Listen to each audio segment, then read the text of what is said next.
Okay, so I hope this is recording. I'm playing around with so many different apps right now, guys. That's one of my things. I'm alone. I'm bored. One of the things I just do to occupy my time to find fun. Anyway, as I said, I don't know how long this thing will record or what it'll do, but I've shared a lot of negative and how I was feeling really down and how overwhelmed that I've been feeling. So I wanted to take a few moments to express gratitude, if you will, count my blessings. Yes, even as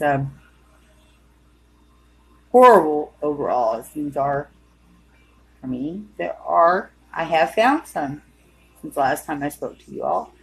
I have, in fact, found a couple things. This is why I'm doing this video, to be positive about or to count my blessings for, to express my gratitude for, if you will. So, therefore, that's what I'm going to do. And this thing's like, I don't know, I'm watching the counter. I don't know how this thing works. It's not like YouTube. Anyway, I only hope I have enough time to express myself. It's kind of distracting, but anyhow, one of the biggest blessings I have to share with you guys, and this one is big, it's huge. And other than say the best for last, I'm just going to go ahead and share it because it's so good. I told you guys that I was basically being cornered into a move because the fact that the landlord had not upheld his end of what he needed to do for Section 8 inspection, right? And that I basically felt his intention was, in fact, he was putting that off because he no longer wanted me as a tenant back. Not that I'm a bad tenant, just I'm disabled, I'm in poor health, I'm not able to, I can't afford to pay somebody up to keep my yard. By the time on a fixed income like I'm on with nobody to support you, I can't even afford a yard guy, okay? I pay my bills, I take care of my responsibilities just like everybody else. Okay, but on such a fixed income with no support, nobody to turn to, I'm broke as soon as I get my money. Okay, so that said, I can't afford a yard guy and I'm disabled, and I even hand pulled weeks to pass my end of Section 8. I was up there hand pulling because nobody came through for me that said that they would help. Okay, so with that said, I passed on my end. The landlord failed on his. And although I kept asking him, so are you going to plan on reinspect? He's like, I've got no more time. He's like, there's no exceptions, da da da da da. Well, neither one of us, honestly, I would say just him, but no, it's both of us, honestly, have a clear understanding on exactly how Section 8 functions, how it works. So I think it'd be fair to say neither of us really have the best understanding. Okay, it took me years to get on it. I'm on it. I've been on it for several years now. I know that at least a year in, my understanding is you can do a rent-to-own option if you're in good standing with them, which is going to be the next thing I consider. But anyway, let me get to the point. I got distracted there on that note. But after my landlord and I had I made time for his little personal inspection, quote unquote, that he wanted to do and perform that came after Section 8's inspection, mind you. He could have showed up with Section 8. Instead, he inconvenienced me and pressed for doing his own personal inspection, which really I don't think it was so much about inspecting. I think he wanted to come in and kind of make sure, because looking at the outside, sometimes you think I just was a total slob or whatever because I can't keep the yard, or because I'm trying to get things to my curb and it looks junky or trash. Maybe he thought the house was that horrible. I don't know. Maybe he just needed to come inside for his own assurance. Hell, he used to climb the fence, and I know he did back when I first moved in. This is the landlord wants to check on his stuff, I promise you. Because when I first moved in, he used to climb my trash can or my recyclable bin. I know it had to have been him. Somebody was doing it when I first moved in, and there was nothing there to steal or nothing to look at. So, anyway. So with that said, maybe he just needed that additional assurance. But anyhow, bottom line is So he wanted this personal inspection of his own. So I went ahead and allotted for that and made time, for him. And we talked for like, I don't know, there's more talking than it was him inspecting anything, mind you. And all the failure had been on his end. He already knew that. He'd already received the letter. So I'm really not sure what that was about. Still to this day, I guess maybe he had his own doubts, needed its assurance. So we talked, basically, for about 45 minutes to an hour, a whole spill. And, it sounded like pretty much he was done with me, ready to just get rid of me, which I've heard.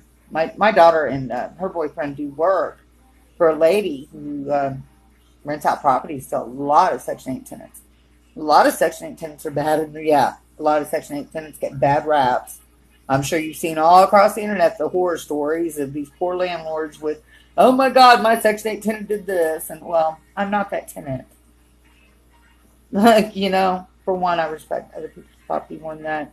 Now, my daughter hasn't necessarily, or has my ex. I personally do, and I strive to hold myself responsible and accountable where I do, and to do the best I can, regardless of my health or disability.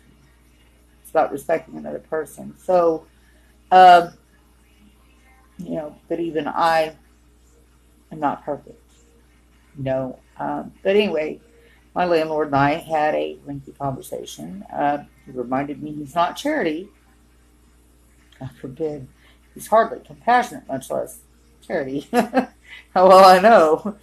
Just like any landlord, he's no different. It's all about the money. So anyway, but I've been with him a long time. But really, I was unclear as to where I stood, guys. And but first, at one point, he seemed very clear on, that's it, I'm done with you pretty much. I'm not willing to keep doing this. Okay? Because I can't keep, I'd like to. I'm not capable of it because of my health and disability, nor do I have the help or support. But I'm doing the best I can. Well, I think by the time we got done with that conversation, he knew that much to be true. I think it's the only thing that changed. So as he walked away, I had a small glimmer of hope that I might get to continue forward where I'm currently reside and have resided for at least 8 to 10 years now. I don't know, forgive me, my math's not added up. My memory doesn't serve me correct, and I haven't looked at a lease lately. I don't know. Anyway, I've been here at least 8 years. That much I know. I don't even think he's clear on how long I've been here. He looks at his house and thinks it should still be as brand new as when I walked in. Is how unclear he is. So I don't think his memory serves him correct either. That said, I thought I was out of my ass, guys. Seriously. I shared that with you all. I thought me and my pets were just goners, guys. I thought I was going to be on the curb with all my shit. And my pets, nowhere to go. Having more gallons. And lime and whatever else. And, I'd called Section 8 guy because all of a sudden, my landlord started sending contractors and stuff out. He hadn't taken care of anything since hurricane damage took the damn huge-ass massive tree that I told you guys that I was in the home. So was my daughter and her baby and boyfriend.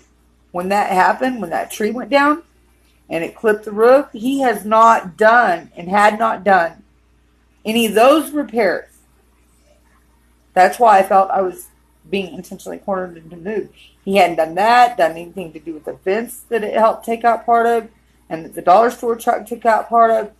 He has not done any of that. He had not addressed none of it. All of a sudden, I start getting texts from my landlord saying that, oh, this contractor's coming by to check out and give him a quote on removing the massive tree stump, or to do the bid on the roof, or, he was waiting for his contractor. He wasn't sending out anybody to fix the air conditioning unit, which is central, that Section 8 was requiring to do so. He wasn't doing any of it. None. He was like, well, I can't get it done in time. That's it. End of subject. So that's why I thought I had to move. So I'm sitting there, a week left. Guys, mind you, was I being forced into a move? I had a week or less to pack and move out. I'd already talked to Section 8 prior about my replacement B moving packet. I already started, me and my daughter had already started looking in other places. I'd already started gathering boxes and whatnot. But let me remind you, I'm disabled and poor health. I was doing the best I could, but I didn't even have anything packed. I have nobody to help me. So I'm fretting things last minute. The lady from Section 8, my caseworker, had still not sent the packet. And I'm calling right before Thanksgiving. Hey, I think I've given plenty of time. I've yet to receive my packet or know my voucher amount. I don't even have anything lined up to move into. So as you can imagine, I was freaking out, fretting it all, everything. Well, because of Thanksgiving, I'd called like that Tuesday or that Wednesday prior to Thanksgiving. She had not called, so I could only assume it's because Thanksgiving holiday. Therefore, they would be out of the office till Monday morning. So, couldn't do anything in the meantime. Except for fret. And fretting never did anybody any good, I promise you, because I'm the biggest worrier there is, and I've learned, don't worry so much. Can't control it. There's nothing you can do about it anyway. So, with that said, I called her Monday, and I found out that my landlord, either she reached out to him or he reached out to her, one or the other, the Section 8 caseworker, and my calling to ask her, hey, why haven't you called and figure all this out? She was like, no, I spoke to your landlord's actually having his contractors and everybody do something now, and he's going to pay the reinspection fee and schedule reinspect. I was like, really? Well, when he started sending everybody here to fix things, I'd hoped as much, right? I was holding on to that small glimmer of hope, like I always tend to do. But when I'd called the Section 8 housing inspector that has been doing my inspections, and I asked him, he said no. He's like, he hadn't scheduled reinspect, right? That he was non-compliant, basically. I was like, okay, well, I could only hoped that he's all of a sudden getting things fixed. And I said, I just don't feel like him and I are on good enough standing at this point. I think we're walking a real thin line that I didn't dare ask him. So my landlord had not stated, and I felt I'd be stepping out of line to even say, hey, what, you trying to keep me around? Or you know what I mean? I just didn't feel comfortable with that conversation, which is why I called the inspection guy to see. I knew that was another way around it, instead of directly asking the landlord, hey, do I get to stay? Well, so upon talking to the caseworker, she's telling me all this, and I'm like baffled. I said, really? I said, because I called your inspection guy. I said, he said, no, my landlord was non-compliant. We weren't doing all that. Basically, I needed to get Jed. I said, so I'm kind of really freaking out and fretting here. Well, no, apparently that's what he's trying to do. And I told her, I said, well, if he's trying to do everything it takes, you guys require, in order for me to stay, I said, if it takes him a couple more days to get his roofing guys out here, I said, please allot him more time.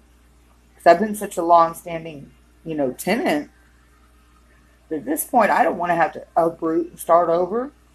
Guys, I was freaking out and I had a week left to go, and I couldn't get no help. I couldn't get help for everything I needed to do for reinspection. Had nobody to help me. I'm hand pulling weeds and shit on my own, disabled and in poor health.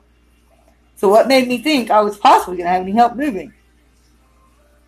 Especially after being here that long. That's a lot to, for anybody, much less somebody in poor health and disabled. Have to uproot and move along. So I expressed to her, I said, please, if he's doing everything within his will to make that happen, he needs a couple more days, heaven forbid. I said, he's a stickler for wanting to stick with his own contractors.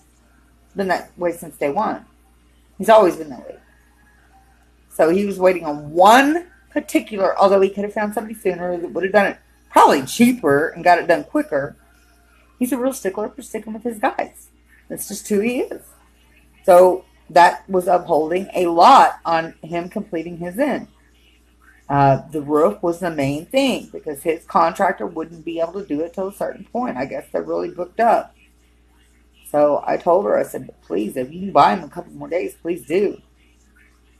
Because he has been, he got the central air fixed. The fence, I still wonder about. I don't know what the hell's being done there. He got his guys to come remove the huge branch that had been knocked off because of hurricane stuff. He had the massive tree stump removed. He's done and is working on fulfilling and completing and perfecting his end of our Section 8 agreement. So, as it stands, it looks promising. I remain hopeful. I always get scared when I say that word because every time I follow that next glimmer of hope, I don't care what it involves. My luck is I always get shot down. Well, I won't say that. I'm positive, guys, because I don't know what I'd do. I promise you I'd probably fall apart. That might be the last and final straw for me. I couldn't afford that. So it's like I need this to happen. I've got some concerns with fulfilling my end now. Although I'd passed before,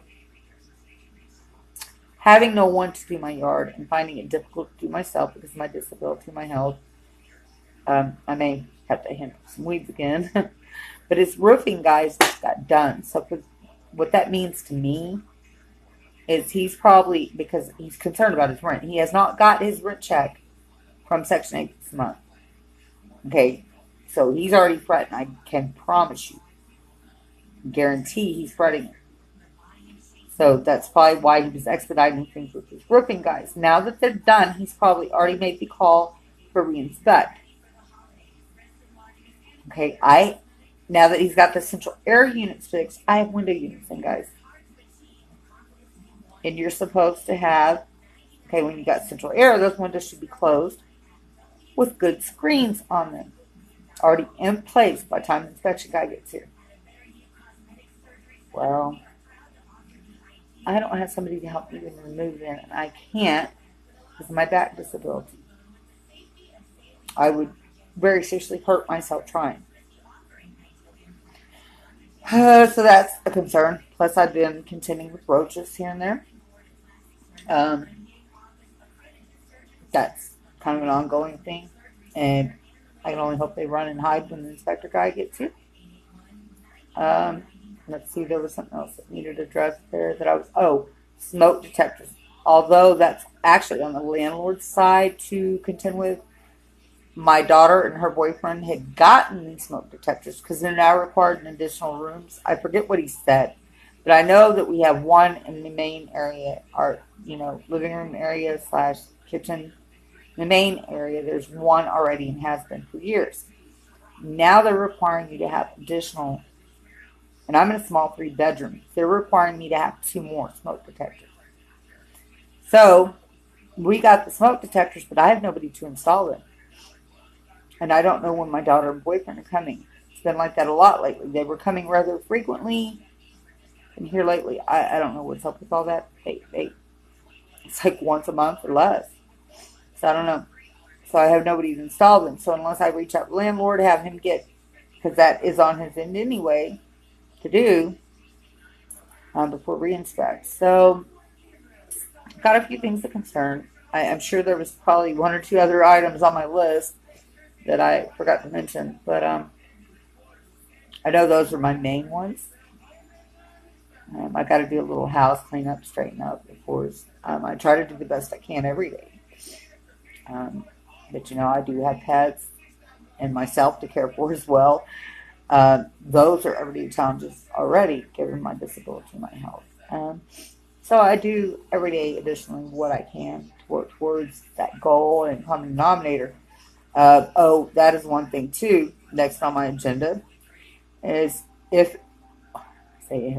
I pray all this goes through well, that I'm able to live here and remain here. Hopefully our Section 8 reinspection will meet the requirements on both mine and my landlord's in this round. Okay, first off. But then after and if and when it does, I have other things to address because I want to do, having had my ex and my daughter around all the time, clouding my mind and my ability to function, and making life worse, it was almost impossible for me to address other things. My daughter's left a mess behind. I've got the majority cleaned up. Every time she comes for a visit, she reinstates that mess, so to speak, and leaves a new disaster in a way.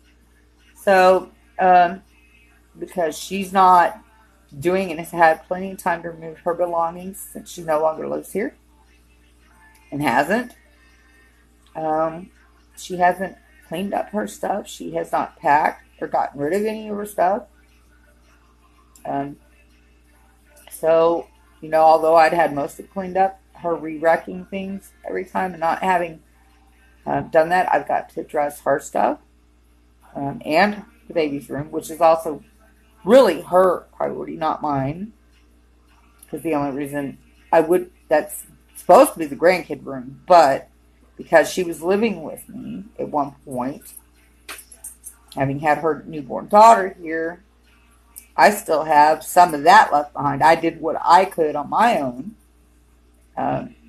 boxed up the rest, whatever, and put it aside for her, but she never addressed it. So I still need to go through the remainder of that and her room if she's not going to do it her damn self, which obviously she's not, and I'm being left hanging in the balance again. So when it comes down to it, I'm to that point with her, specifically, it's my middle child, that I love her to death, but she cannot seem to respect that this is my home. This is where me and my fur kids must live. She cannot seem to respect the fact that this is not only the roof over my head, but the roof doesn't belong to me, so to speak. It belongs to another, and so that fact needs respected. And if she can't put that first, and her staying or visiting when she brings her multiple pets with her, then she does not need to be staying with me. Because not only is it about the home, it's about my stress and anxiety of her and all those pets, and the disaster or the filth, or it's my anxiety increases exponentially, puts it through the roof. I could not ever expect to get better with her and all those pets here. It's not, I love her to death, and I do hope she knows that. She disrespects me and treats me as like I'm nobody. And I've made mistakes. When she was younger, as a parent, I made very vital mistakes. I do hope she knows I love her. It's part of why I keep taking her on for visits and stuff. But I've forgiven myself for my mistakes. As a parent, I cannot have her hold those mistakes against me the rest of my life. And she can't just walk all over me for it. So I've got to set boundaries. Even for her, if that means her not staying here any longer, because she can't find it in herself to respect me and my home, then it's probably one of the hardest things I've ever done, is say, sorry, you cannot stay here. But my roof depends on it. That was enough of a scare for me. And still is. Could you see me being in poor health and disabled with my 3 fur kids? Oh, I say 3. I'm sorry, I've got her cats too, and my baby kitty, so there's 3 more. So 6 pets. And myself. In poor health and disabled. I couldn't do it. I love my daughter enough. I've got to set bounds. I can't have her keep walking on me and disrespecting me like that, because they leave me hanging in the balance in the end, even now. As much as I love her, I got to let that go, and that's hard, Anyway, so y'all say a little prayer for me. I'm trying to stay in positive hopes here. Look at the bright side. That ended up being a whole segment itself, so I will, as a new thought occurs. There was so much I want to talk about, like I said, because I have nobody really on a regular basis to speak to or to support me. I find, not only is my singing very healthy, they say laughter is the best medicine, but we all need somebody to talk to in a support system, which I really have a very minimal one. Basically none at all, for the most part. So it's healthy, I think, for me to not only sing, but vent to you guys, conversate. and process, let go of my emotions. That's the healthiest way I can think of, Counselors just never did it for me. Medication doesn't either, you know. Probably screws your mind up even more. So this is the healthiest way I can think of in which to do things. So I'm sure I'll be back with y'all because I know there was more on my mind. Uh, I'm hoping to sing too, and I've got things I need to do for this reinspection. I know there's things I need to be getting at and addressing here. So anyway, much love to all of you as always. Angel, my Christian given name, or Snugglebugs, my alias. Much love as always, Snugglebugs.